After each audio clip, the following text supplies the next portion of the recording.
ఆర్టీసీకి సంబంధించి తెలంగాణ ప్రజల యొక్క ఆశీర్వచనంతో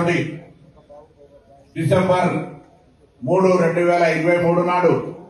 ప్రజాపాలనకు ఆశీర్వచనం ఇచ్చిన తర్వాత ఆర్టీసీలో అనేకమైనటువంటి సంస్కరణలు ప్రజా అవసరమైనటువంటి కార్యక్రమాలు తీసుకొని ముందుకు పోతా ఉంది. ఈరోజు హైదరాబాద్ లాంటి నగరం ఢిల్లీలాగా మారద్దని మొత్తంగా ఈవీ పొల్యూషన్ కంట్రోల్ కు సంబంధించి కాలుష్య నివారణ ప్రయాణ వ్యవస్థను మెరుగుపరుస్తూ మరి అనేకమైనటువంటి సంస్కరణలో భాగంగా ఈరోజు దాదాపు 540 ఈవీ బస్సులను హైదరాబాద్ నగరానికే పరిమితం చేస్తూ దాని తర్వాత మొత్తం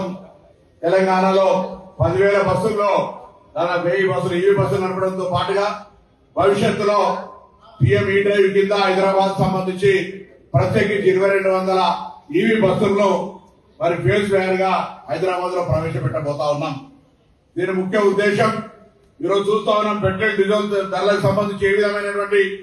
ప్రజా జీవితం మీద ప్రభావం పడతా ఉందో, అది ప్రజా రవాణా వ్యవస్థ మీద ఏ విధంగా ఇబ్బంది పడుతున్నటువంటి పరిస్థితుల్లో మనం 2-3 ప్రయోజనాలను దృష్టిలో పెట్టుకొని ఇటు ఒక ఆర్థిక పరమైనటువంటి భారాన్ని తగ్గించుకోవడమే కాకుండా దాని తదుపరి కాలుష్య నివారణకు సంబంధించి మారుతున్న కాలానికి అనుగుణంగా ఈవీ వైపు కన్వర్షన్ తీసుకుంటా ఉన్నాం. ఈ కార్యక్రమంలో దేశవ్యాప్తంగా ఉన్నటువంటి రోడ్డు రవాణా ఇటువంటి యాజమాన్యాల్లో తెలంగాణ అగ్రభాగాన్ని నిల్చొని మనం ఈరోజు